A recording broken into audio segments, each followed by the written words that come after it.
My hands went cold before my mind even understood why, the moment I heard her voice on the other end of that call. Matilda.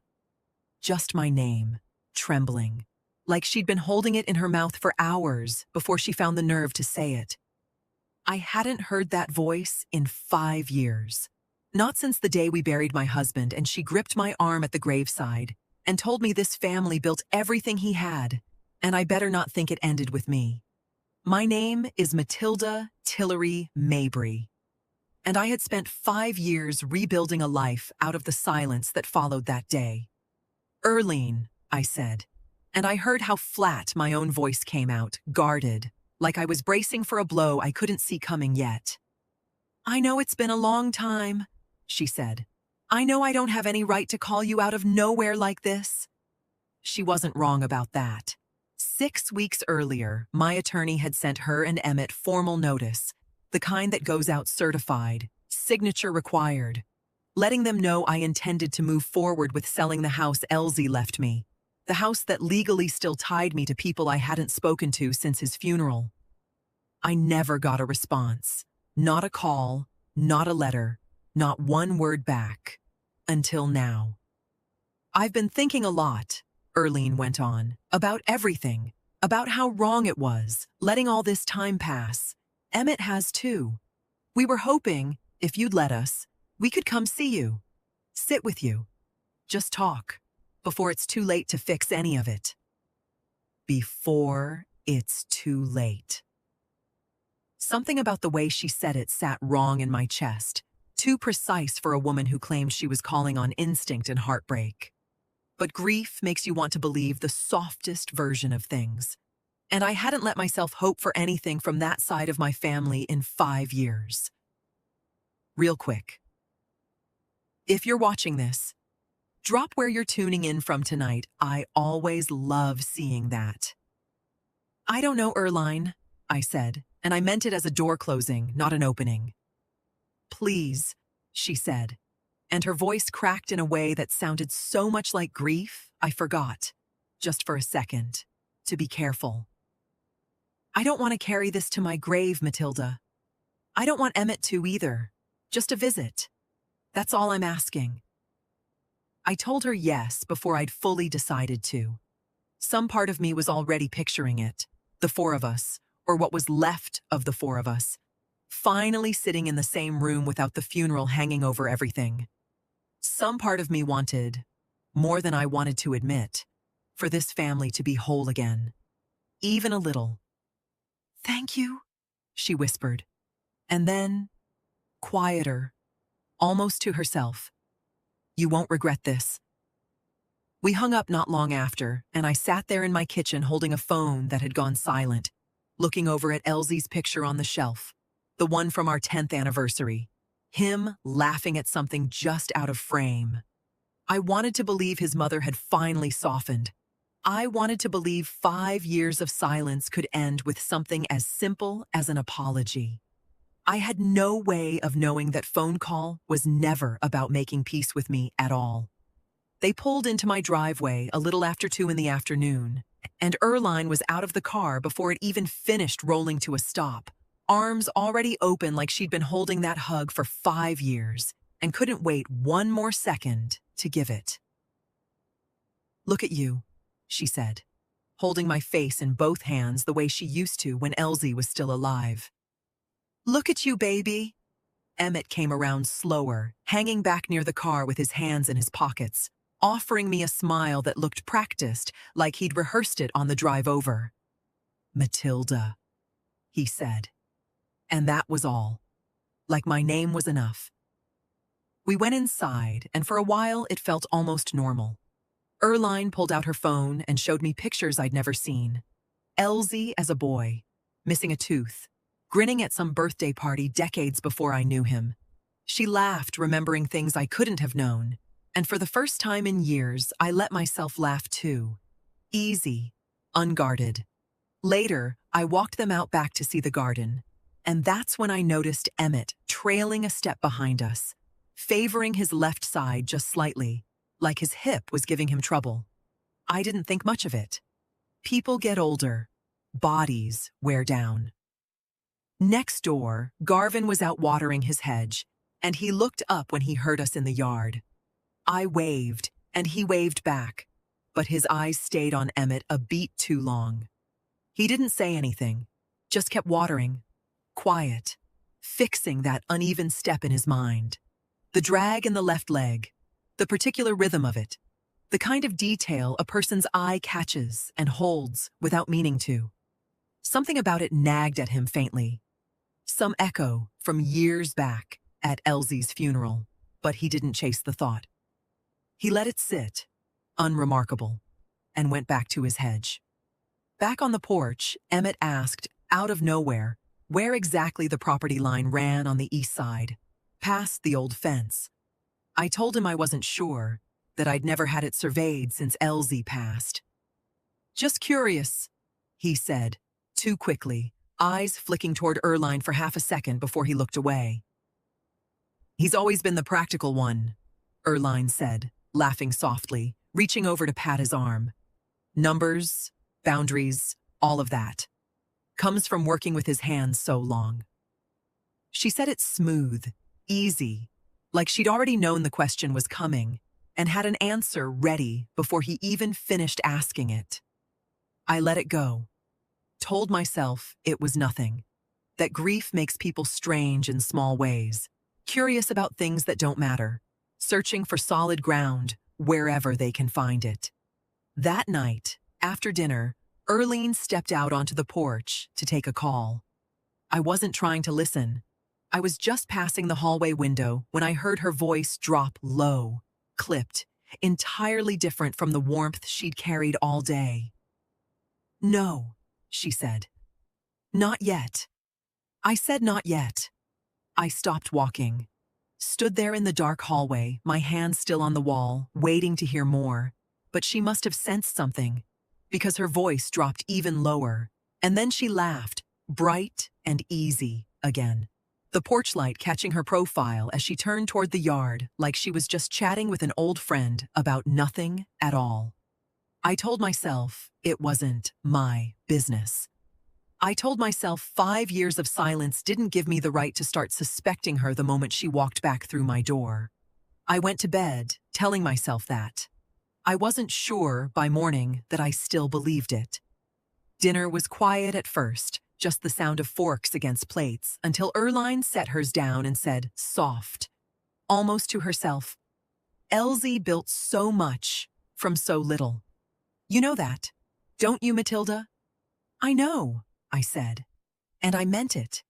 I'd watched him build it year after year, long before either of them came back into the picture. He didn't do it alone, though, she went on, still gentle, still wistful, like she was simply remembering rather than making a point. His daddy and I put everything we had into helping him get that first piece of land. Emmett worked alongside him for years before you two ever met. I nodded, because it was true, some of it. Elsie had told me himself early on how his family helped him start out. I'd never begrudged them that. I'd never had reason to. It's just hard, Erline said, watching everything he built end up somewhere none of us have any say in anymore. The table went quiet in a way that had nothing to do with silence and everything to do with what wasn't being said. I felt the old resentment from the funeral rise up in the room again, the same current that had run under Erline's grip on my arm that day at the graveside, except now it moved slower, dressed up as nostalgia instead of accusation.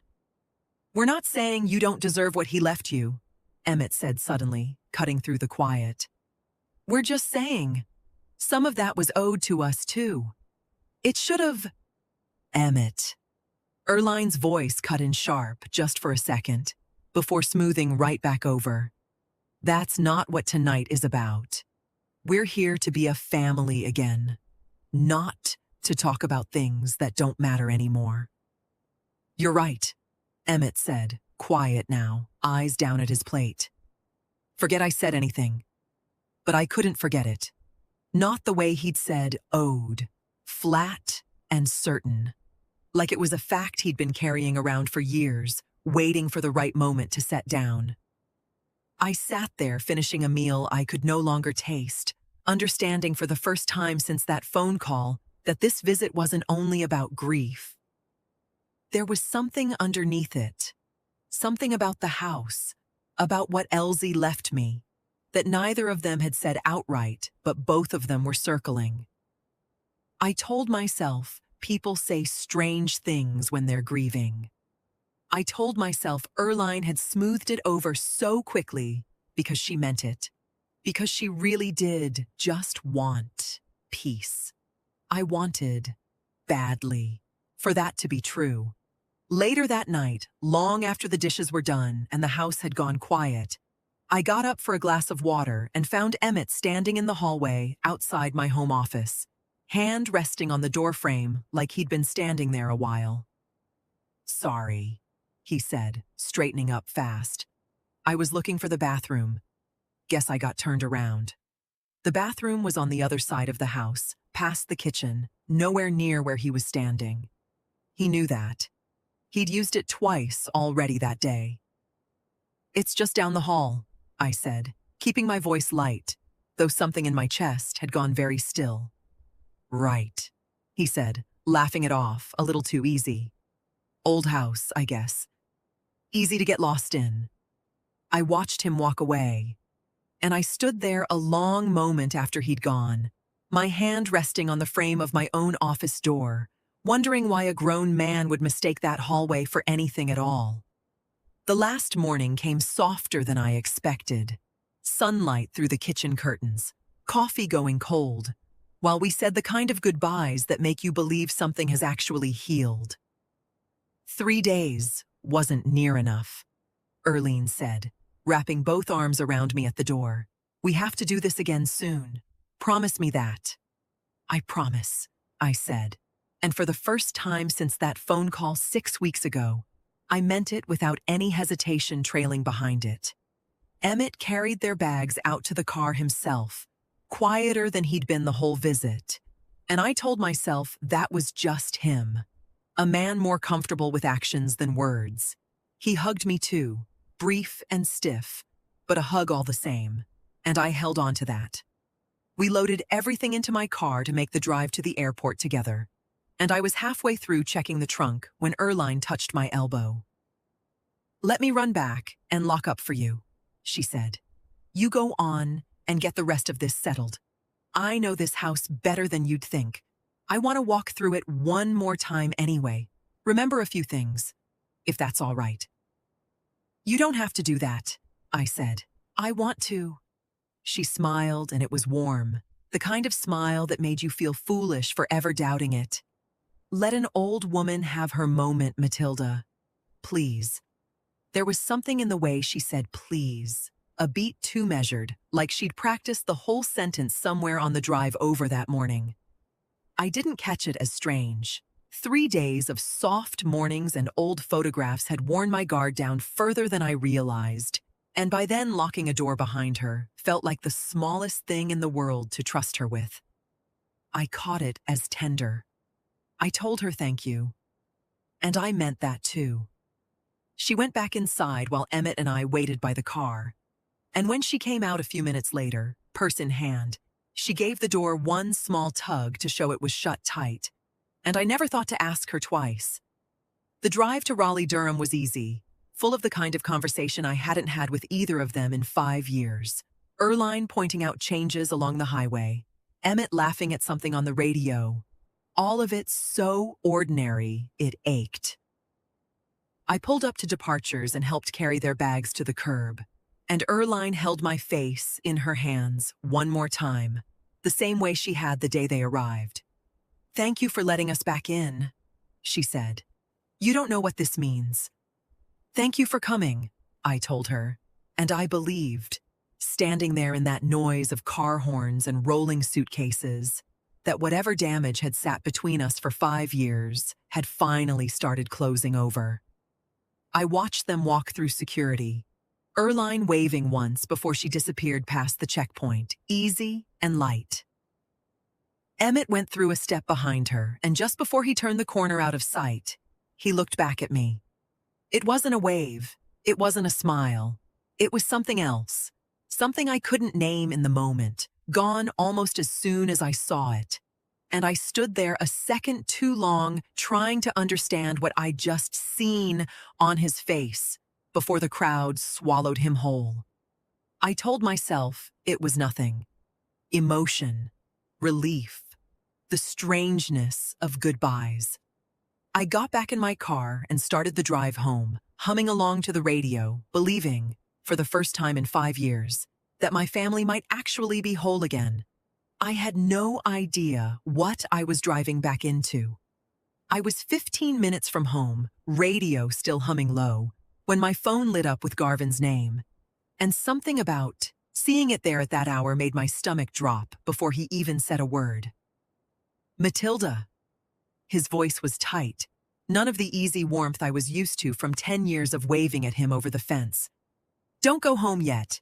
You hear me? Don't pull into that driveway." "Garvin, what's wrong?" "I don't know exactly," he said, "but somebody was in your house not 20 minutes ago. Came out the side door moving strange, favoring one leg, kind of dragging it a little. Same walk I noticed on your brother-in-law 2 days back, out in your yard. I know that sounds foolish, but I need you to check your cameras before you go any further. Please." My hands went cold around the wheel. I told myself it couldn't be. That Emmett was somewhere over North Carolina airspace right now. That I'd watched him disappear through security with my own eyes less than an hour ago. "Check the cameras, Matilda," Garvin said again, quieter now, like he could hear me not moving. "Just check them first."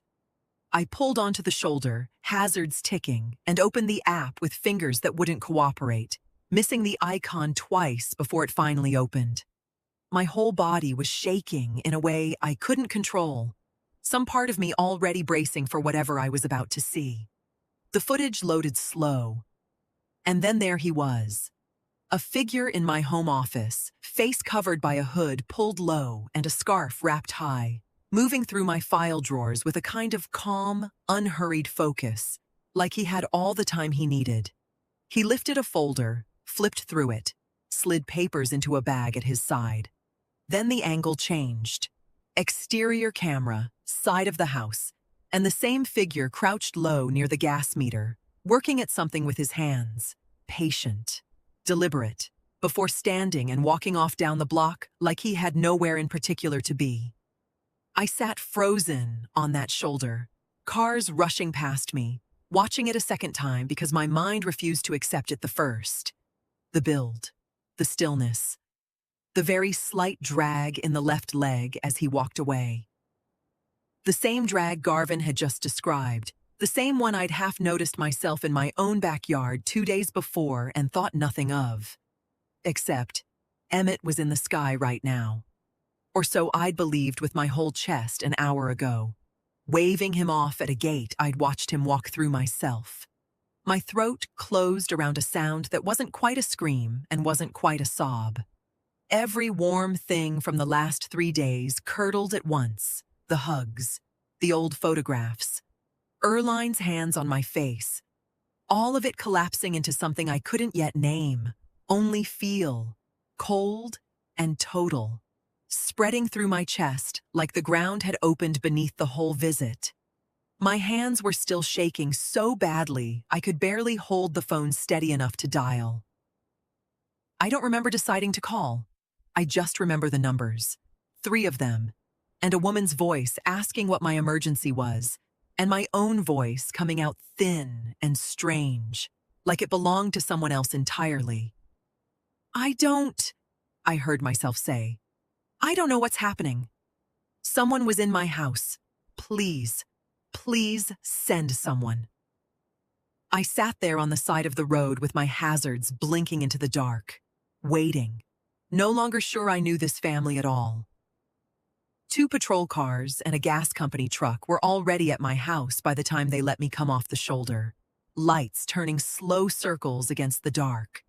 And I sat in my car at the curb for a full minute before I could make myself get out. An officer met me halfway up the walk, hand raised, gentle but firm. "Ma'am, we need you to stay back a little longer. Your side door was unlocked when we arrived.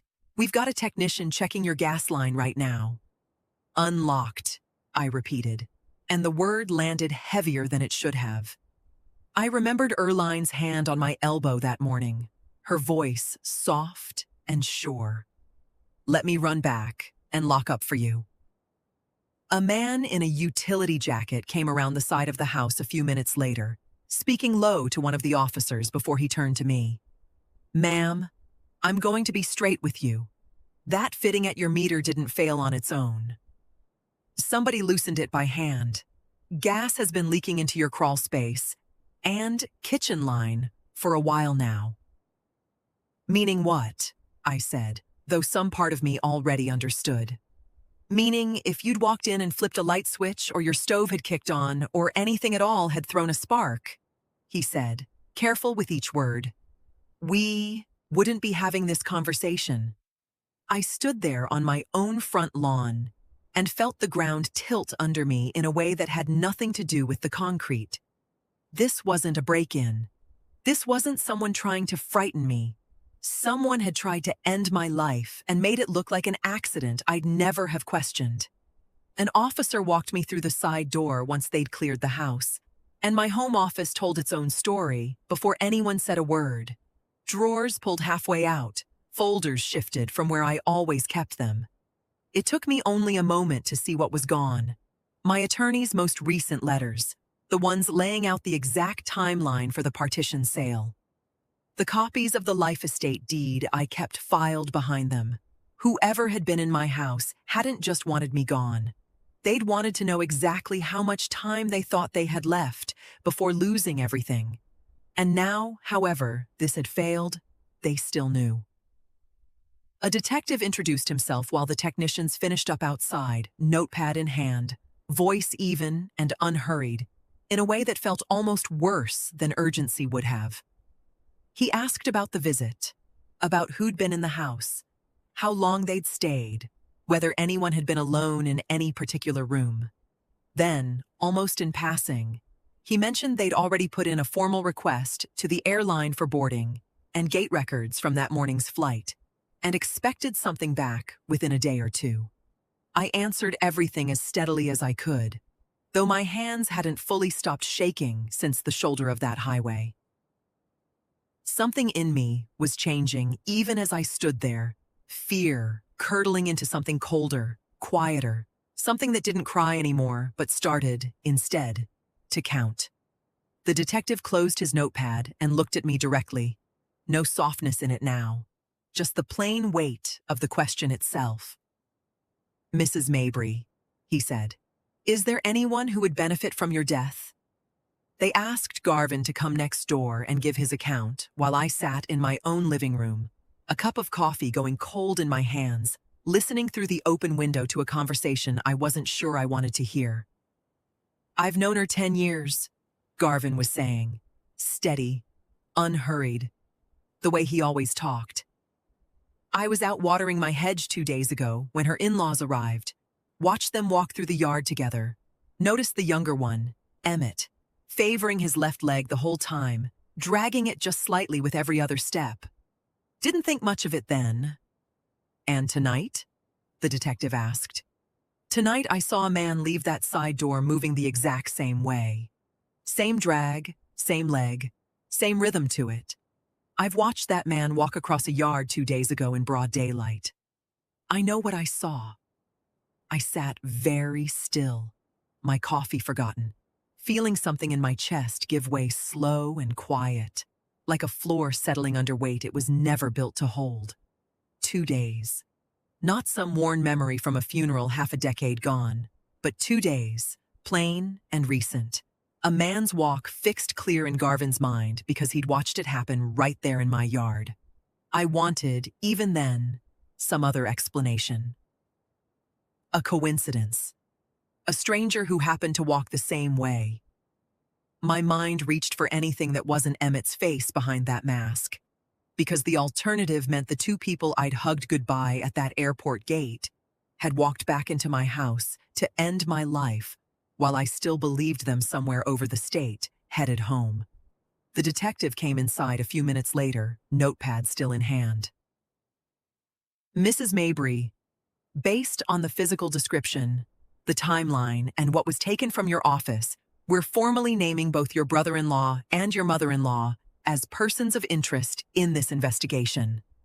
Both of them, I said, though I already knew the answer before he gave it. Someone had unlocked that door. Someone had made sure it stayed that way. We're not accusing anyone of anything yet, he said. But we don't ignore what the evidence tells us either.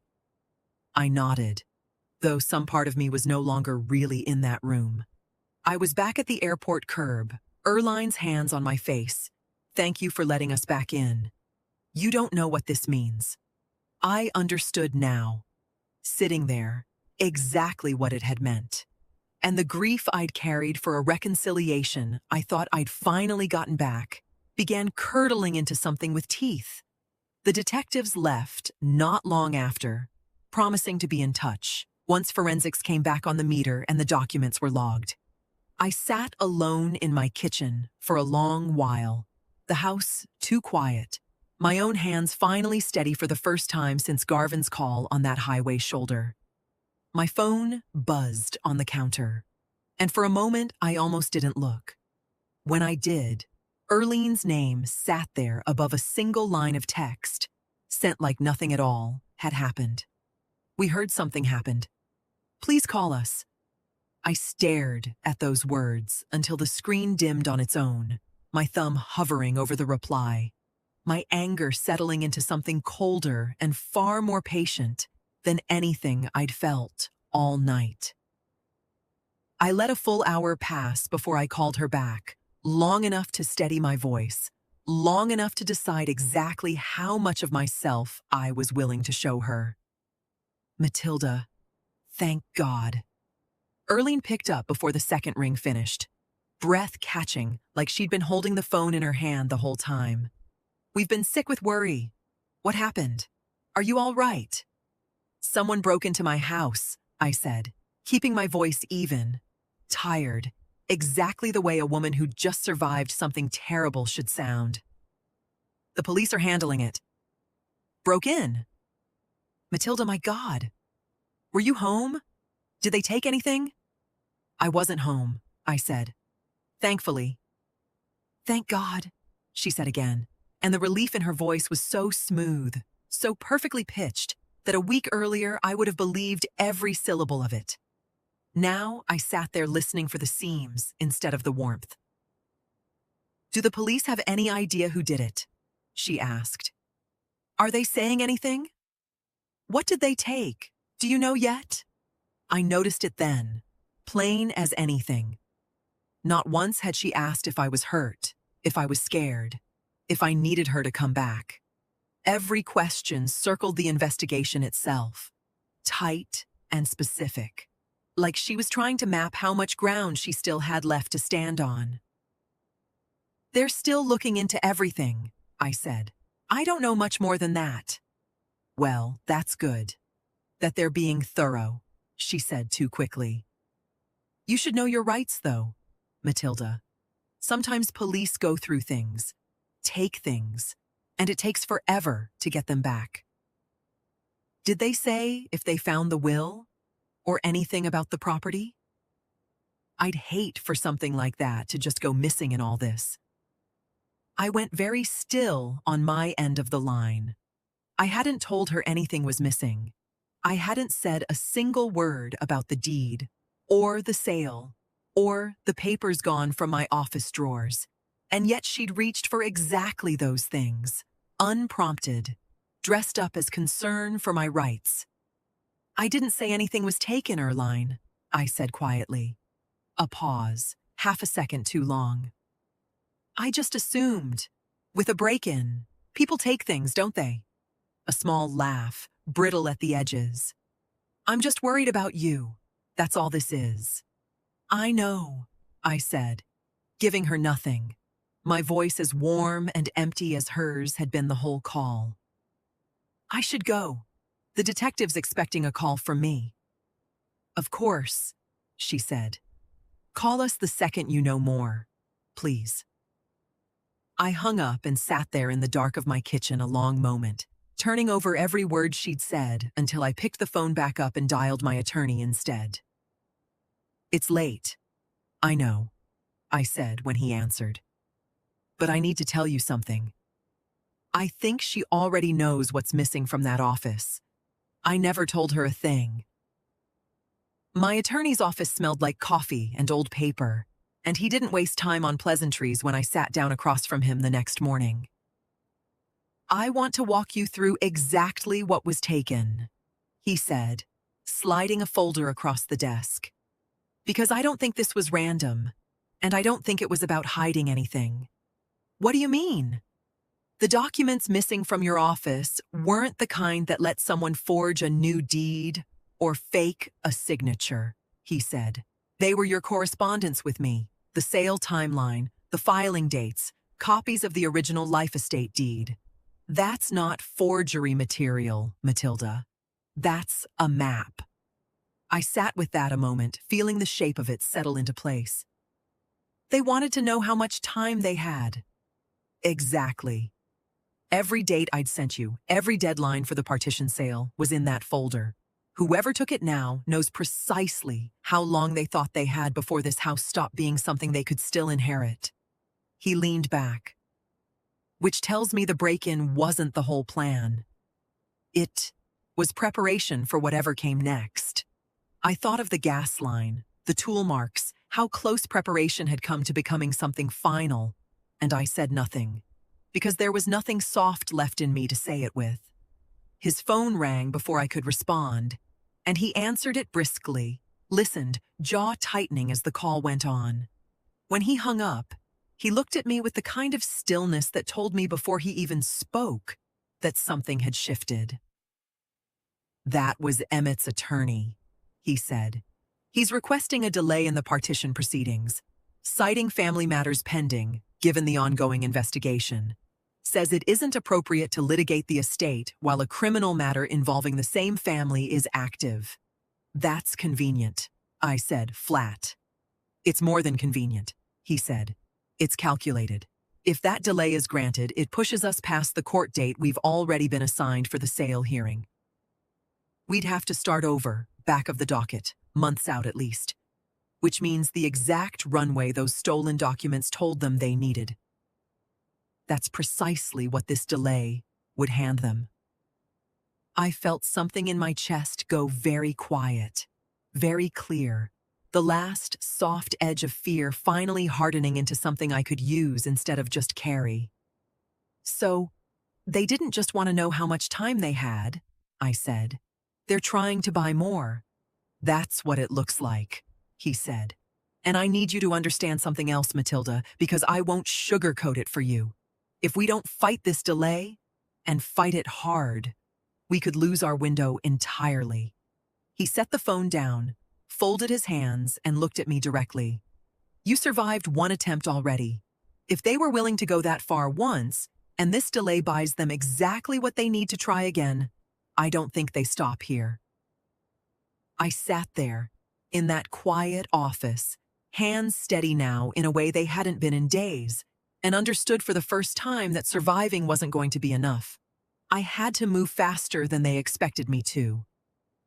The ruling came by email, 3 short paragraphs from the clerk's office, and I read it standing in my kitchen with the phone shaking slightly in my hand, for reasons that had nothing to do with fear this time. Delay granted. The judge had sided with Emmett's attorney, ruling that pursuing the partition sale while a related criminal investigation was active could prejudice the outcome of either case, and ordered the civil proceedings paused until the criminal matter reached some resolution. I called my attorney before I'd even finished reading it twice. "I saw it," he said, before I could ask. "I'm not going to tell you this doesn't hurt us, Matilda, because it does. It's not an unreasonable ruling on its face. Judges pause civil matters tied to active criminal cases more often than you'd think. But it pushes us past the court date we already had, and we go back of the docket once this lifts. There's no telling how long that could take. So they got exactly what they wanted. For now," he said. I won't lie to you about that either. I sat down slow at my kitchen table, and something in me gave way that hadn't given way through any of it. Not the footage, not the gas line, not even the moment I understood Emmett's face was behind that mask. This was different. This was the quiet terror of watching the very system I'd trusted to protect me bend, just slightly, in their favor, the same way it had almost let me walk into that house and never walk back out. The detective called an hour later, his voice careful in the way that told me before he said it that this wasn't good news either. "We've got strong physical evidence tying Emmett to the scene," he said. "The gate, the tool marks, the timeline. But Erline's a harder case to build without something direct connecting her to the planning itself. Right now, what we have could unravel Emmett. It doesn't necessarily unravel both of them. Meaning she could walk away from this? Meaning we need something more," he said. "And right now, I don't have it." I sat with that long after we hung up, the house too quiet around me, my resolve from the days before feeling suddenly thin, borrowed, like I'd been leaning on a confidence I hadn't actually earned yet. My phone buzzed on the table. Erlene's name again. I almost didn't answer. Then some old habit, some last thread of needing to know exactly what I was facing, made me pick it up. "I heard about the ruling," she said. And there was nothing careful in her voice this time, nothing performed. "I think it's for the best. Honestly, maybe now we can all just move forward without any more of this." "Move forward," I repeated. "You should really think about what you're doing to this family, Matilda," she said, sharper now, an edge in it I hadn't heard before, not once, not even at the funeral 5 years ago. "Dragging all of us through something like this. Think hard about that." I sat there holding the phone long after she'd hung up, and something in me that had been bending finally stopped. I wasn't waiting on the system to move for me anymore. If they thought this delay had bought them safety, I intended to spend every day of it finding exactly what the detective said he didn't have yet. I called my attorney first thing the next morning and told him what Erline had said, the sharpness in her voice, the edge that hadn't been there before. He was quiet a moment, then asked me a question I hadn't expected. "If she calls you again like that, would you be willing to let her talk? Just talk. You wouldn't have to say much of anything." "You mean record her?" "North Carolina's a one-party consent state," he said. "You're allowed to record a call you're part of without telling the other person. It's legal, and if she says anything close to what she said yesterday, it could matter more than you know." I sat with that a moment, then told him yes. She called 2 days later, and I let it ring twice before I answered. My phone already set to record, my voice steady in a way that surprised even me. "I've been thinking about what I said," Erline started, softer now, circling back toward the warmth she usually led with. "I don't want us at odds, Matilda. I really don't." "Then maybe you should tell me why any of this is happening at all," I said, keeping my voice even, giving her room instead of resistance. "You don't understand what it's like," she said, "watching everything just slip away after everything we put into building it. We talked about this so many times before we ever came to see you. Emmett kept saying there had to be a better way to handle it than lawyers and letters." "A better way," I repeated, quiet, careful not to push.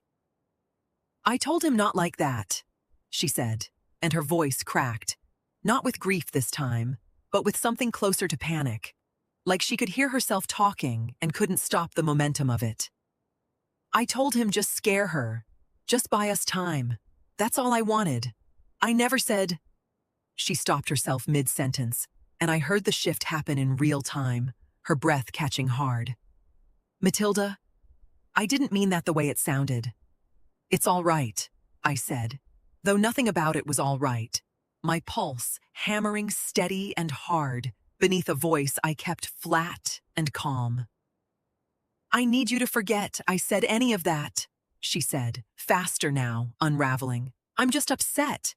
I'm not thinking straight. Please, just forget it."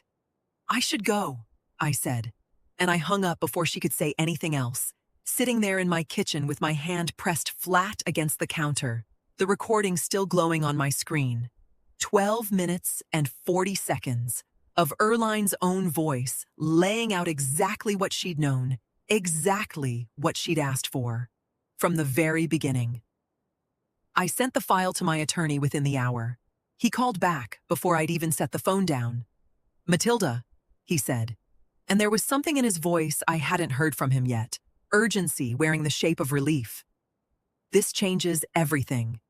That delay just lost its ground entirely. We can move on both fronts now, the criminal case and the estate." She just handed us exactly what we didn't have. I sat there a long moment after we hung up, feeling the last soft grief I'd carried for this family finally burn away clean, replaced by something I recognize now as clarity, sharp and whole, and entirely my own.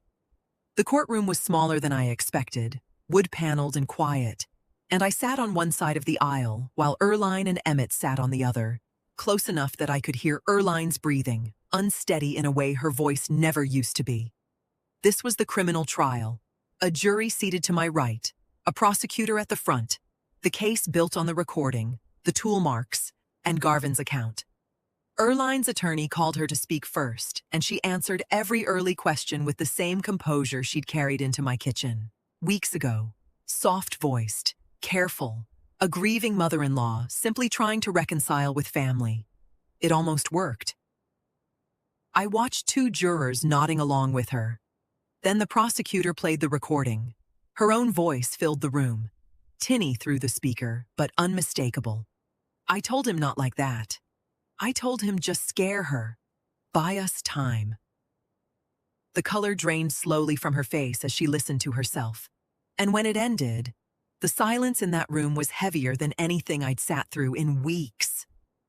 "Mrs. Mabry," the prosecutor said, "is that your voice on this recording?" "I was upset," she said, faster now, her composure slipping at the edges. "I didn't mean it the way it sounds. I was scared. Did you or did you not discuss a plan with your son to enter Mrs. Mabry's home while she believed you were both traveling home from a reconciliation visit?" "I never told him to go that far," she said, voice cracking now, all the smoothness gone. "I only wanted her scared. I didn't know what he was going to do with the gas line. I swear I didn't know that part." "But you knew about the entry," the prosecutor said. "You knew about the theft." She didn't answer. She sat there, hands folded tight in her lap, the mask she'd worn since that first phone call finally, fully gone. When they called Emmett, he answered almost nothing. Advised by his own attorney, he invoked his right to remain silent on question after question, his stillness somehow louder than any denial could have been. The judge accepted the tool mark evidence, Garvin's identification, and the recording into the criminal record. The first time everything I'd survived sat fully assembled in one place. Undeniable. Connected. My attorney leaned over once the jury was dismissed for the day and told me quietly that this same record, now entered here, would carry directly into the separate civil hearing already scheduled for the following week, where no jury would sit, only a judge weighing whether 2 people who'd tried to take my life should still inherit from it. I didn't say a word through any of it. I didn't need to. I sat there and watched 5 years of grief and a lifetime of quiet family resentment collapse under the weight of their own voices, and something in my chest finally loosened. Not joy exactly, but something close to relief. The understanding that this was no longer only mine to carry. Outside, in the hallway, Erline caught my eye one last time before her attorney guided her toward the elevator. She looked at me for a long moment, something almost like disgust settling over her features. "You should have just taken the money," she said quietly. I didn't answer her. I just watched her walk away. My attorney called on a Tuesday morning, and I could hear it in the first word he said. Something settled and certain in his voice that hadn't been there in weeks. Emmett's attorney reached out last night, he said. They want to talk plea. I sat down slow at my kitchen table, the same table I'd sat at through every piece of this, and let that settle before I said anything. With the recording, the tool marks, Garvin's identification, and now his mother's own testimony placing him at the center of it, my attorney went on. There's not much room left for him to fight this at trial. His attorney knows it. They're trying to get ahead of it now. What does the plea say? I asked. That's the part you need to hear clearly, he said. He's not just admitting to the break-in. He's admitting the theft and the gas line tampering were part of one single plan, discussed and agreed to beforehand. Not two separate impulses. One plan, start to finish.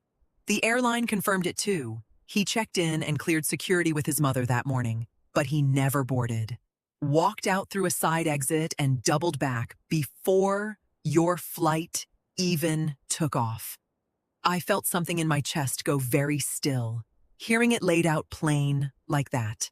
Not an accusation anymore, not evidence we'd had to piece together ourselves, but his own words, finally matching everything we'd already known to be true. And Erlene's claim that she didn't know about the gas line, I asked. His plea contradicts that directly, he said.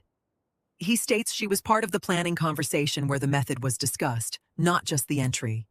It's not proof on its own, Matilda. It's his word against hers now. One plea statement, not a verdict. But it's enough to put her earlier statement in serious question, and that's something the civil case can build on. I should have felt something sharper than I did. Anger, maybe, or vindication. Instead, what settled over me was quieter than that, steadier, something closer to the calm of watching a door finally close on something that had been left open far too long. Erline called twice that afternoon. I let both calls go to voicemail. On the third try, I picked up, mostly to see what was left of her. Matilda, please, she said. No performance left in her voice at all now, just something thin and desperate. Emmett's attorney is doing this to protect himself. None of what he's saying is fair to me. I need you to understand that. I understand plenty, Erline, I said. Please, she said again, and I could hear for the first time that she meant it. Not manipulation this time, just fear, finally catching up to her the way it should have from the beginning. I have to go, I told her, and I hung up before she could say anything else, feeling nothing crack or waver in me at all. I called my attorney back within the hour and told him exactly what I wanted moving forward. Full pursuit of both fronts. No more waiting on delays or uncertainty. No easing back now that we finally had ground beneath us. I wanted the criminal case pressed all the way through sentencing, and I wanted the civil claim on the remainder interest moving in step beside it, not behind it. I can get us close on the timing, he said. Close enough that both could land in the same week, if that's what you want. That's exactly what I want, I said.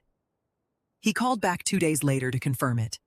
Emmett's sentencing hearing and the civil hearing on the remainder interest were now set for the same week. Everything I had survived, finally converging toward a single, unavoidable reckoning. The courtroom was full that morning, more people than I expected, and I sat in the front row with my attorney beside me, my hands folded steady in my lap, no shake left in them at all. Emmett stood when the judge called his name, his own attorney beside him, and the reading of the plea took only a few minutes. Attempted murder, breaking and entering, larceny, all of it laid out plain, in language that made 5 months of my life sound smaller than it had felt living through it. Erline sat 2 rows behind him, her plea already finalized separately days earlier, for her role in enabling the attempt, her sentence handed down in a hearing I hadn't needed to attend. When the judge asked if the victim wished to speak, I stood. I hadn't written anything down. I hadn't needed to. 5 years of silence taught me to expect nothing from this family, I said, my voice even, carrying clean through the room. The 3 days they spent in my home taught me something worse: that silence can end for reasons that have nothing to do with love. I welcomed them back into my house, believing grief had finally softened something between us. Instead, I learned grief had only given them time to plan. I looked at Emmett, not with anger, just steadily, the way you look at something you've already finished being afraid of. "I don't need you to feel sorry," I said.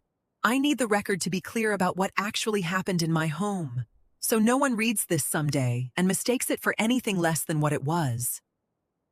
I sat back down. The room stayed quiet a moment longer than courtrooms usually do. The judge handed down Emmett's sentence: years, spoken plainly, the number landing heavier in the room than I expected it to. Across the aisle, Erline turned toward me one last time, searching my face for something, some crack she could still work with. I gave her nothing. I simply looked back until she looked away first. Outside, on the courthouse steps, my attorney fell into step beside me, a folder tucked under his arm. "The civil ruling came down this morning too," he said. "Filed separately, decided on its own record, but it's final now. The court barred both Erline and Emmett from any remainder interest in the property. The ruling's clear. A beneficiary who attempts to cause the death of the person whose passing would trigger their inheritance forfeits that interest entirely. It's not part of the criminal sentence. It stands on its own." He tapped the folder. "This is the certified copy. Once we record it with the Register of Deeds this week, the title transfers over clean. No remainder attached to your name." He handed me the folder, and inside it sat the certified order, the language plain and final, the first real proof that the last thread of that family's claim on anything of mine had been cut for good. I stood there on those steps for a long moment, the late afternoon sun warm against my face, holding a piece of paper that meant more than property now. It wasn't joy I felt, standing there.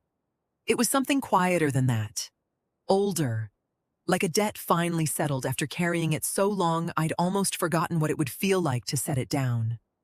I folded the order carefully and held it against my chest the whole walk back to my car. Weeks passed before the house finally started to feel like mine again. Not in the legal sense. That had been settled on those courthouse steps. But in the quieter way a place has to earn its safety back after something like this happens inside its walls. I stood in the doorway one evening, home from the grocery store, arms full, and realized I'd stopped checking the driveway before I pulled in, stopped glancing at the side door out of habit every time I passed the hallway. The fear had finally, slowly, let go of its grip on the ordinary parts of my life. Garvin was out on his porch when I came back outside for the last bag, and he waved me over the way he had 100 times over 10 years. Except this time, I actually walked across the yard and sat down in the chair beside him instead of just waving back.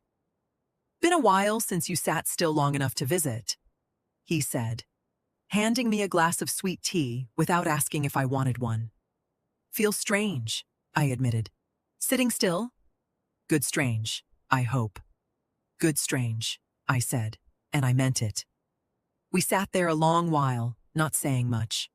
The kind of quiet that only exists between two people who've already said the important things to each other without needing words for it. He'd been the one steady thing through all of it. And I understood now, sitting there, that some debts get repaid simply by staying, by showing up, by choosing to sit on a porch and drink tea like the world hadn't nearly ended in that yard a few months back. A letter came the next morning, official and plain, confirming what I already knew.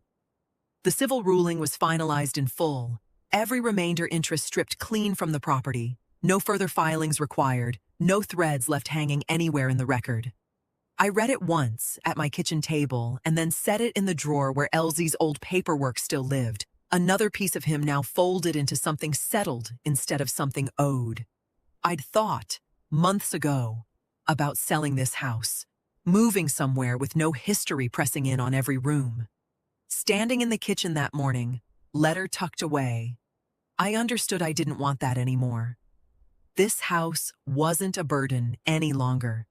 It wasn't a battlefield, or a bargaining chip, or a place haunted by people who'd once used it as a trap. It was simply mine, the way Elsie had always meant it to be before anyone else tried to make it something else. That evening, I sat on my own porch as the sky went soft and orange over the yard, a cup of coffee warm in my hands, and let myself think of Elsie without the weight of his family's betrayal, sitting on top of the memory for the first time since any of this began. Just him. Just the 10 years we'd had. Uncomplicated. The way grief is supposed to feel when nothing else is fighting for space inside it. The house sat quiet behind me. Safe in a way it hadn't been in months. Earned through every hard week it took to get here, rather than simply given back by luck. I stayed out there until the last light went down over the yard, still, steady, finally at peace in the only home I had left.